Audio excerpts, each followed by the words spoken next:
네, 지금까지 저희가 실제 인간 뉴런에서 어떤 식으로 뉴런이 파이어하고 액션 포텐셜이 발생하며 학습이 진행되는지에 대해서 알아봤는데요. 이제 그거를 활용해 가지고 저희가 SNN을 만들어 보려고요.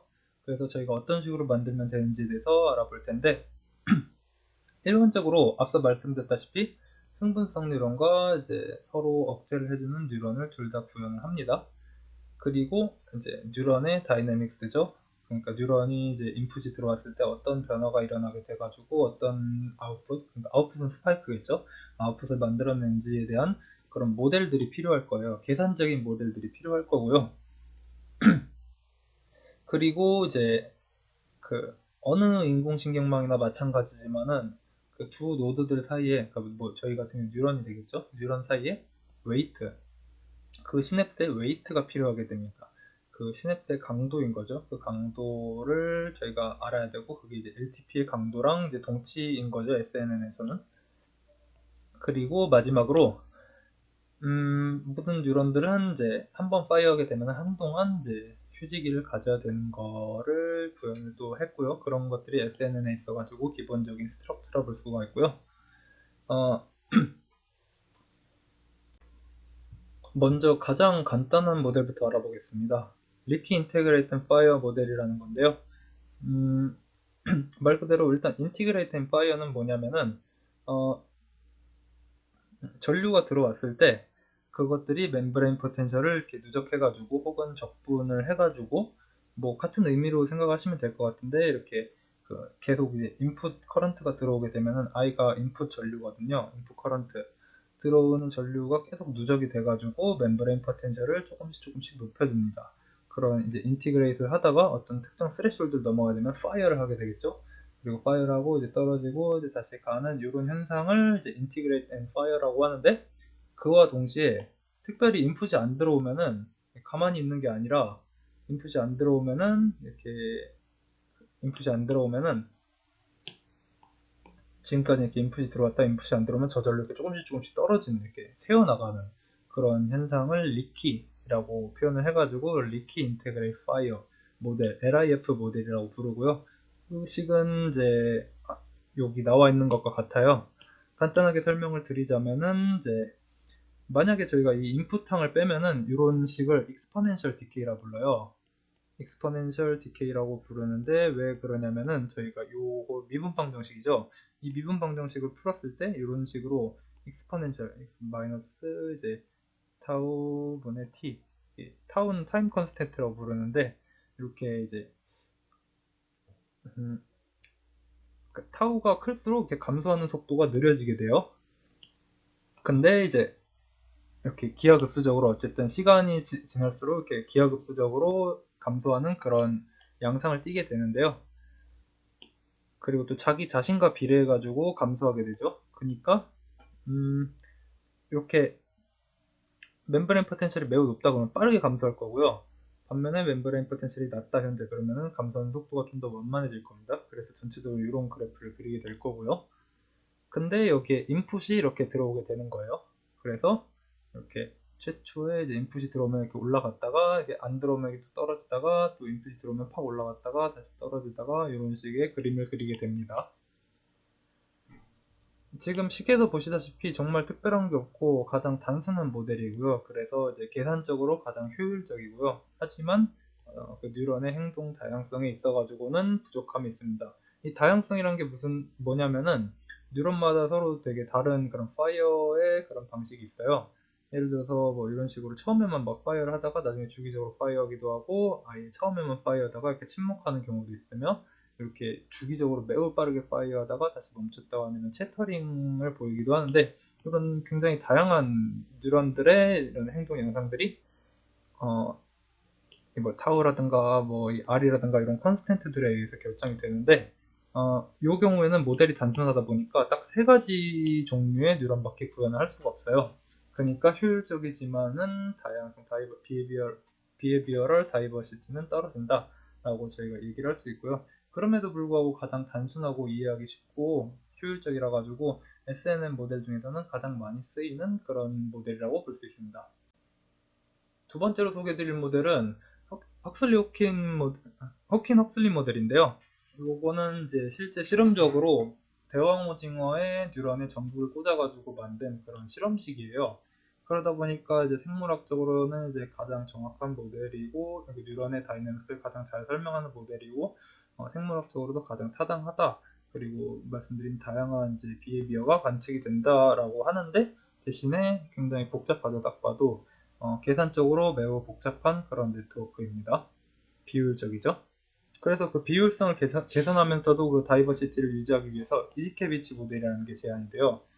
이지케비치 모델은 이렇게 두 단계로 구성이 되는데, 좀 특이하게 이렇게 논리니어리티가 추가가 됐죠. 리키 인테그리파이어 같은 경우는 리니어한 반면에, 여기에는 이렇게 요 제곱이라는 논리니어한 비선형적인 항이 추가가 돼가지고 이제 다양한 그런 다이내믹스를 만들어내는 거를 저희가 볼 수 있으면서도 그렇게 식이 복잡하진 않아요. 물론 LIF보다 복잡하지만 요 호킨 헉슬리 모델보다는 훨씬 단순하죠. 그래서 이제 매우 효율적이면서도 다이버시티가 다양하다. 그래서 여러 가지 모델들의 효율성과 다이버시티를 나타내는 그래프를 이렇게 정리해 둔 자료가 있더라고요. 그래서 일반적으로는 이 다이버시티가 높아지면은, 여기서는 뭐 바이올로지컬 플러지빌리티라고 설명을 하는데, 높아질수록 아래쪽으로 갈수록 효율성은 떨어지게 되는 이런 레서프로컬한 그런 관계를 띠고 있죠.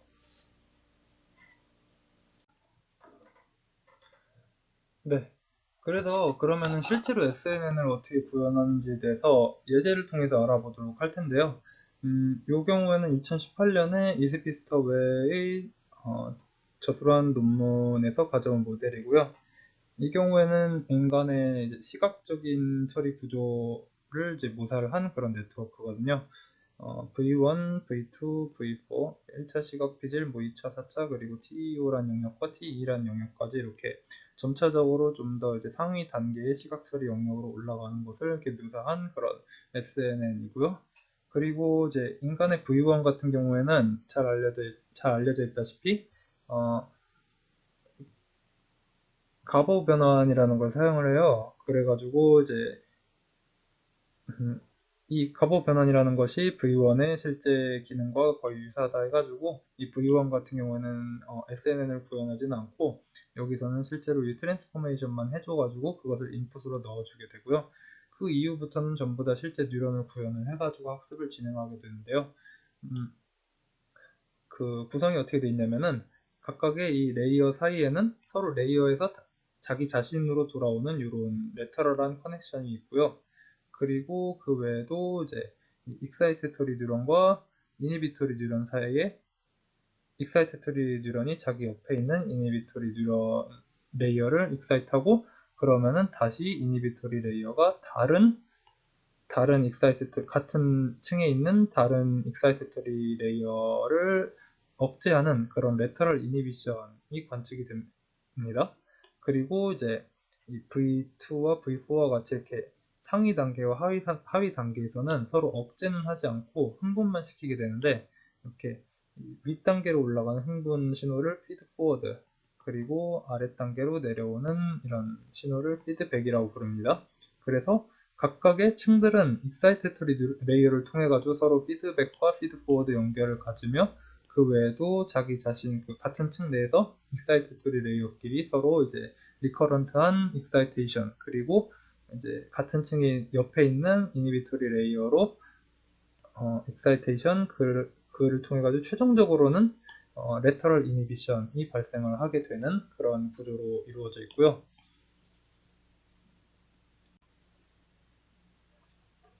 실제로 그러면은 사용된 뉴런의 모델이 어떤지를 알아보도록 하겠습니다. 이 텀은 앞서 말씀드린 LIF 모델을 그대로 사용을 했고요. 그리고 이제 이 LIF 모델에서 사용되는 이 전류항을 계산하기 위해서 이런 모델을 사용합니다. 이 G는 컨덕턴스예요. 앞서 말씀드렸죠. 그래서 이런 모델을 컨덕턴스 베이스드 모델이라고 합니다. 컨덕턴스, 전도율에 기반한 모델이고요. 그래서 이제 전도율이 높을수록 전류가 플러스가 되겠죠. 혹은 이제 이게 억제성 뉴런이다 그러면은 이제 마이너스를 만들어내기도 합니다. 그 경우에는 이제 음이온이 들어오게 되니까 이제 마이너스가 되는 거겠고요. 즉 이런 식으로 전도율에 따라 가지고 이제 전류가 결정이 되는데, 전도율은 아까 생물학적으로는 뭐였냐? 암파 리셉터가 열린 정도죠.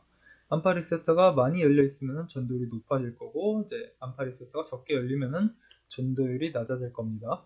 뭐 억제성 시냅스 같은 경우는 이제 암파 리셉터가 아니라 이제 뭐 다른 어떤 이제 염소 같은 음이온을 들여올 수 있는 그런 수용체가 되겠죠. 뭐 예를 들어서 가바 수용체라든가 그런 것들이 있겠죠. 일단 근데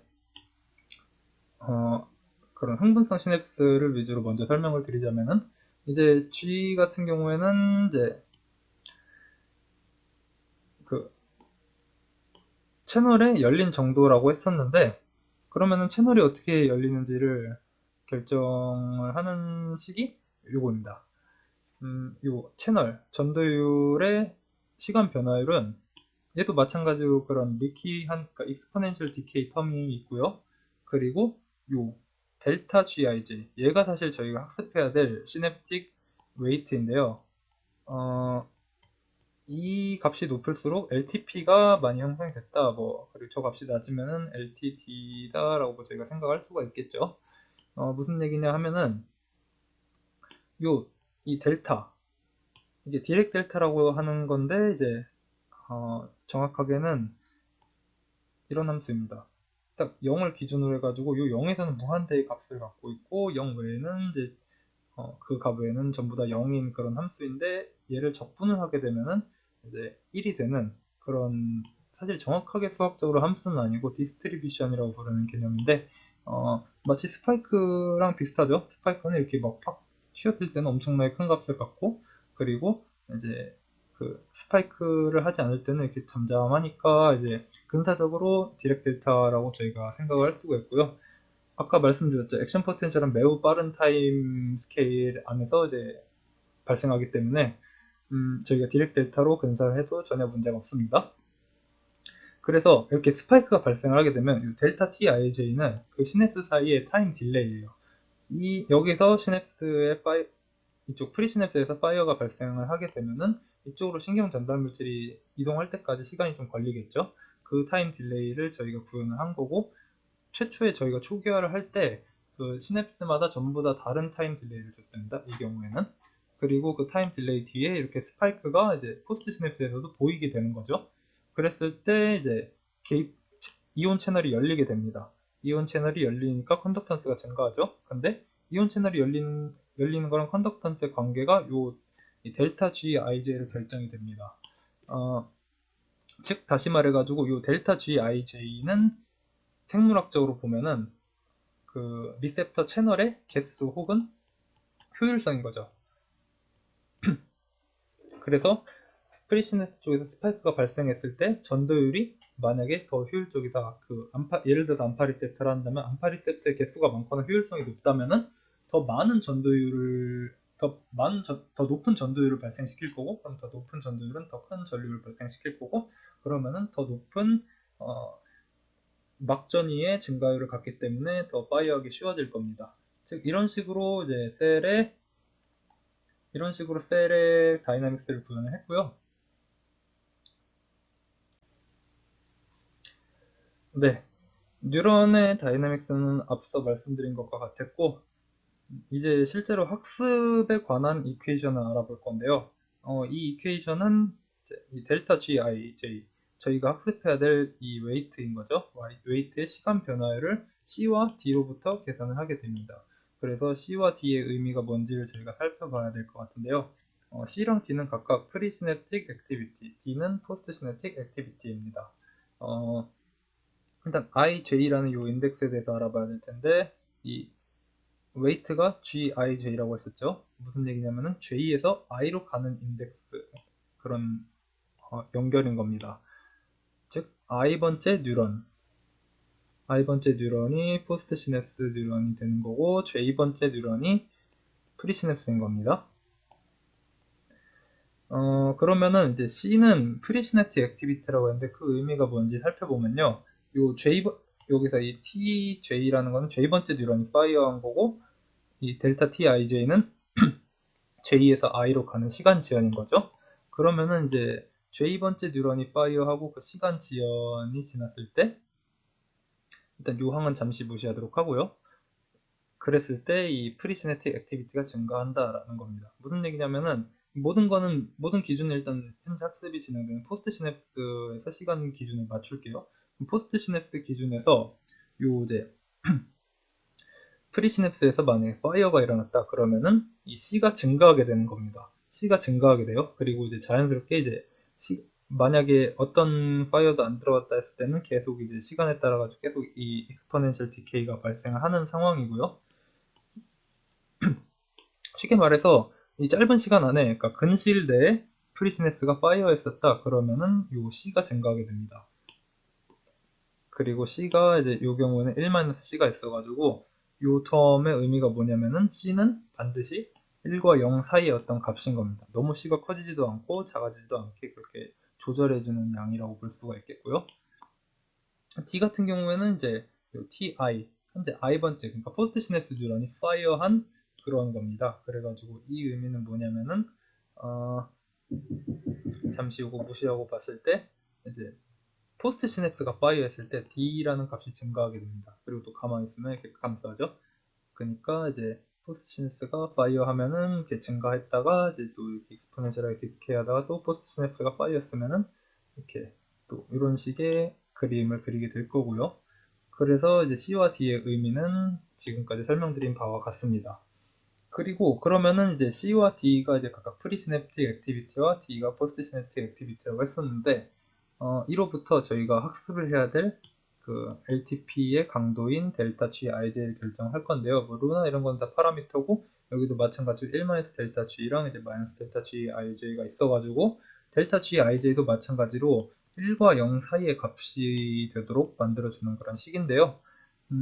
그 안에서 어떻게 움직이는지를 보면은 요거 포스트 시냅스 파이어죠. 포스트 시냅스가 파이어했었는데 프리시냅틱 액티비티가 강했었다. 최근에 프리시냅스가 많이 파이어한 결과로서 포스트 시냅스가 파이어했다. 그러면은 플러스 텀이죠. 전체적으로 0과 1 사이 값이니까 양수죠. 즉 델타 GI를 증가시킨다. 강도 LTP를 발생시킨다. 강도를 높인다. 웨이트를 높여준다. 다시 말해서 현재 포스트 시냅스에 파이어가 발생했는데 프리시냅스가 최근에 액티비티가 많았다. 그러면은 강화를 시켜줍니다. 반대로 이렇게 이거는 이제 프리시냅스죠. 프리시냅스가 파이어를 했는데 이제 보니까 포스트 시냅스의 액티비티가 되게 높았었어요. 무슨 얘기냐? 프리시냅스가 파이어였는데 포스트 시냅스가 이미 많이 활동했었던 거예요. 그러면은 웨이트를 깎아줘야겠죠. 그런 식으로 이제 STDP 현상을 구현하고 있는 게 이 식이고요.